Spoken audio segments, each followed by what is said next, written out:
Good afternoon, children. Students, today we shall start very interesting topic, that is the contribution role of education in human capital. Right? How we can make human resource, or how we can transform human into useful resource with the help of education, with the help of investment in health facilities, and by providing some training, some skills. So as I'm showing you very important quote, and I think all of you have already seen this before. Education is most powerful weapon that you can use to change the world.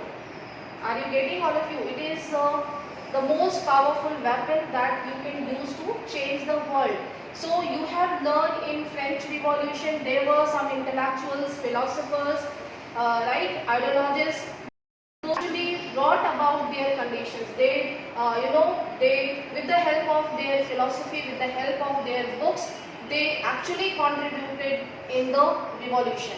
Okay, so that is the power of education, that is the power of knowledge, right, that you can use to change the world. And world में कोई भी ऐसी चीज नहीं है जो हम कह सकते हैं कि एजुकेशन एक ऐसी चीज है, एक ऐसा कॉम्पोनेंट है, आप जहाँ भी जाओगे आपको रिस्पेक्ट मिलेगी. If you are educated, if you are qualified, you will get respect in the society. Okay, then you can see an investment made in education pays the best returns, right? It pays the best returns जो है वो आपको है अगर आप education में invest करते हो. ठीक है, that we have learned with the help of 2 case studies, case of Sakal and Vilas, that Sakal's parent made investment in education and he got the best returns.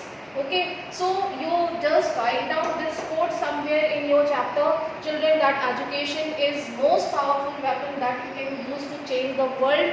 And आप life में जब भी कभी याद करोगे, अगर आप लिटरेट हो, एजुकेटेड हो, तो आप किसी भी जगह पे जाओगे, you will get respect, you will get honour in the society. Okay, सिर्फ हम ये सोचिए कि हमें कुछ कमाना है, हमें अर्न करना है, इसीलिए हमें पढ़ना है, ये चीज़ सिर्फ यही एक माइंडसेट लेके नहीं, ये माइंडसेट भी होना ज़रूरी है. मैं ये नहीं कहूँगी कि आपको कुछ अर्न नहीं करना है, ऐसा मत सोचो, क्योंकि ये सोचना भी ज़रूरी है, राइट. लेकिन उसके अदर प्रोस्पेक्ट्स भी आप साथ साथ में सोचोगे कि एजुकेशन आपको एक ह्यूमन बनाता है, आपके अंदर मॉरल वैल्यूज़ डेवलप करता है, आपका ओवरऑल डेवलपमेंट करता है. ठीक है, so that you should keep in mind. And when you made investment in education, in knowledge, you get the best returns. I hope you are getting the importance and the significance of education. So our today topic is the significance of education and what is the role of education in human capital formation. Right, that we have taken up in first day, that Japanese people invested in their human capital. They invested in education and the skills, right, and in this way they become the developed country.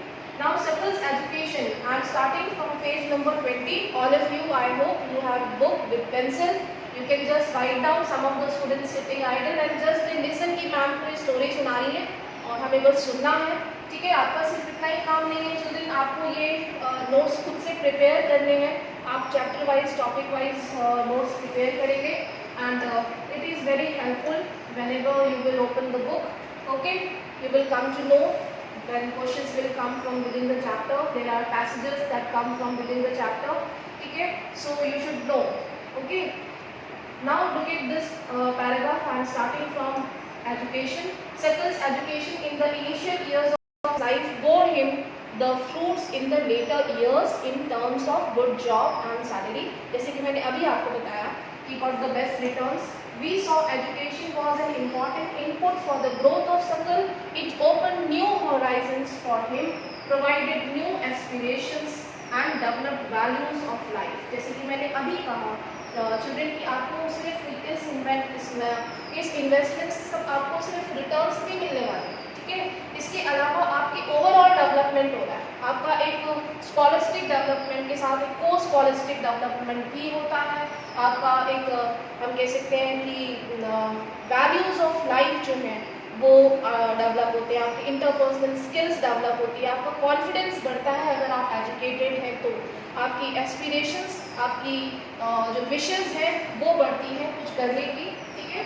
आपकी development overall development करता है, ठीक है। Not only for circle education contributes towards the growth of the society, also we know that an educated society enhances the mindset of the society. It enhances the national income, cultural richness, and increases the efficiency of the government. ठीक है, governance.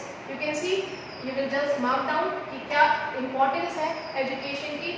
अगर कोई भी human resource है, ठीक है, obviously अगर वो पढ़ा लिखा है, knowledgeable है, skillful है, तो वो कुछ अच्छा प्रोडक्शन, कुछ अच्छा आउटपुट देगा, and after production it will help in increasing our national income, ठीक है। It also enhances cultural richness and increases the efficiency of the governance. Efficiency of the governance का मतलब क्लियर है, it increases the working capability of governance, okay. For example, if you are educated, you can handle the things, you can use your brain, you can use your mind, ठीक है। आपको उसके vice versa उसके pros and cons पता है कि क्या होगा इससे अगर आप कुछ गलत करते हो तो और अच्छा करते हो तो, ठीक है। तो आपको बैड और गुड के जो हम कॉन्सिक्वेंसेज हैं, रिपरकशंस हैं, वो आप इजीली जज कर सकते हो जब आप एजुकेटेड हैं। There is a provisions made for providing universal access, retention and quality in elementary education. Okay, there is a provision made for providing universal access. That means your government is providing education को एक universal access की तरह provide किया गया है so that everybody can avail education. कोई जो है वो free of cost education ले सके। Retention and quality in elementary education, जो बेसिक है, जो हमारी सबसे एलिमेंट्री एजुकेशन है, ठीक है, उनको उनकी नीड्स को फुलफिल किया जा सके। और गवर्नमेंट उसमें जो है बहुत ही हम कह सकते हैं special emphasize they are providing on education, girls education. There is also an establishment of pace setting of schools like Navodaya Vidyalaya in each district. Vocational streams have been developed to equip large number of high school students with occupations related to knowledge and skills, right? तो students कहने का मतलब यहाँ पे है कि हम अगर देखें तो ऐसे अभी कमिंग अप टॉपिक्स में दिखाएंगे आपको कि what are the different steps और actions taken by the government to provide free of cost education so that everybody can attain education free of cost. Right to education आपने पढ़ाई है, ठीक है, राइट टू एजुकेशन सबको दिया गया है, RT एक्ट, ठीक है। अकॉर्डिंग टू दिस एक्ट जो 6 ईयर्स से लेके 14 ईयर्स एज के बच्चे हैं, रूरल एरियाज में नहीं, अर्बन एरियाज में भी, टाउन्स में भी, they can avail free of cost education. FOC education वो अवेल कर सकते हैं without paying any fees. They get even free food, ठीक है, free stationery, free food, free everything, uniform, stationeries government time to time distribute करती है। One example is given Navodaya Vidyalaya. Navodaya Vidyalaya students आपको पता है कि हर डिस्ट्रिक्ट के रूरल एरियाज में, कंट्री साइड में एक गवर्नमेंट सेंट्रल गवर्नमेंट का स्कूल है ये, ठीक है। हर डिस्ट्रिक्ट में जो है वो ओपन किया गया है। रेजिडेंशियल स्कूल है। रेजिडेंशियल का मतलब है एक हम कह सकते हैं कि जिसमें बच्चे रह सके, हॉस्टल सिस्टम। बच्चे जो गाँव में हैं वो please mute your mics, who is this making noise, distracting others? Kindly mute yourself. Can I remove you from the class? Okay, so Navodaya Vidyalaya is children central government का school है, ठीक है, and it is a residential school where the children from rural background they can take admission very cheap rate. उनको बहुत ही free of cost कह सकते हैं कि बहुत ही nominal fees है स्कूल की, and they can take admission जहाँ पे वो रह सकते हैं, जहाँ पे वो खा सकते हैं और पढ़ भी सकते हैं, ठीक है। Even they are providing vocational streams, vocational training के साथ, कोर्सेज के साथ। They equip large number of youth school students with occupations, related to the knowledge and skills. ठीक है, they are providing skills also, at the same time they can learn something, कुछ self बनने के लिए, self dependent बनने के लिए कुछ programs like handicraft work, mechanic, repairing, ठीक है, और एनीथिंग जिसमें भी वो एक्सप्लोर करना चाहें जिस भी फील्ड में, तो हर स्कूल जो है वो अपनी अपनी कैपेसिटी के अकॉर्डिंग ये कोर्सेज प्रोवाइड करते हैं। गवर्नमेंट जो है प्रोवाइड करती है, जैसे बहुत सारे लैंग्वेजेस हैं, कंप्यूटर स्किल्स है। Okay, the plan outlay on education has increased from ₹151 crore to the in the first plan to ₹3,766 crore in the 11th plan. What is plan? Can you tell children? I hope आपने 8th class में पढ़ा है सभी ने। What is plan? किस plan के बारे में बात हो रही है यहाँ पे? आशुतोष पांडे जी, आप बताएंगे किस प्लान के बारे में बात हो रही है?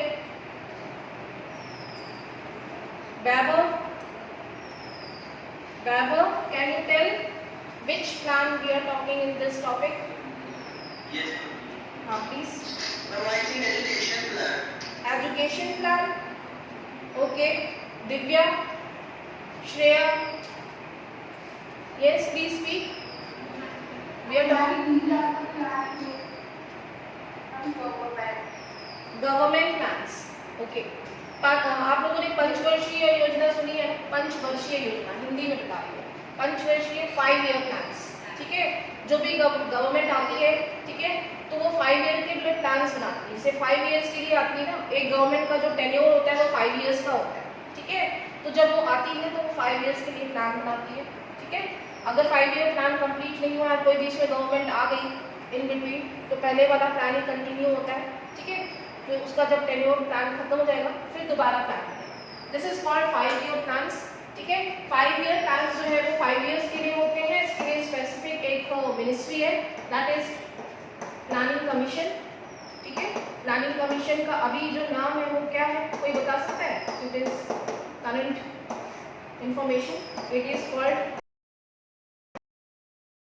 आयोग। The head of this commission is Prime Minister. Prime Minister इसके मेन हेड होते हैं। ठीक है, and then फाइनेंस मिनिस्टर, जितने भी, अब इसमें होता क्या है, प्लानिंग कमीशन में होते हैं डिफरेंट डिपार्टमेंट्स के लिए प्लान्स बनाए जाते हैं, एस्टिमेशन, बजट किया जाता है। जैसे कि हमें एजुकेशन में इस साल इतना इन्वेस्ट करना है। ठीक है, एजुकेशन में अगर हमें 100 करोड़ इन्वेस्ट करना है, ठीक है, तो वो बजटिंग करेंगे हमें कहाँ करना है। एग्रीकल्चर में हमें इतना करना है। ठीक है, फिर अगले साल उसको रिव्यू करेंगे। ठीक है, कि what is the development in agriculture sector and what is the development in education sector when they have invested 100 crore rupee, तो what people got the benefit from these schemes, इन पॉलिसी से क्या बेनिफिट होगा। ठीक है, so this is the main function of Planning Commission. तो यहाँ पे इसी प्लानिंग कमीशन की बात हो रही है चिल्ड्रन, कि जो गवर्नमेंट है क्या क्या कह रहे हो? अभी तो यही बताया ना आपको, नीति आयोग प्लानिंग कमीशन का ही नाम है। ठीक है, इट हैज बीन रीनेम्ड। ठीक है, रीनेम किसने किया? जब मोदी गवर्नमेंट आई 2017 में, तब उसके बाद उसका प्लानिंग कमीशन को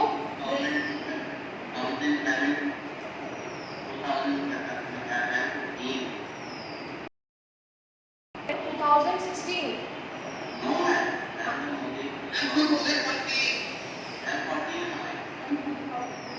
Yes, very good. Thank you. 2014 में आई थी. Okay, and thereafter this planning commission was renamed as NITI Aayog. Okay, NITI Aayog का मेन फंक्शन है अलग अलग सेक्टर्स के लिए बजटिंग करना, एस्टिमेशन करना। एजुकेशन सेक्टर के लिए जो पहला इंडिपेंडेंस के बाद सबसे पहला 5 ईयर प्लान बना था, अगर हम उसको देखेंगे तो it has actually invested ₹151 crore रुपए। एंड इन 11th प्लान को अगर हम देखेंगे, कंपेयर करेंगे तो 3,766 करोड़ रुपए ऑलमोस्ट जो है 11th प्लान में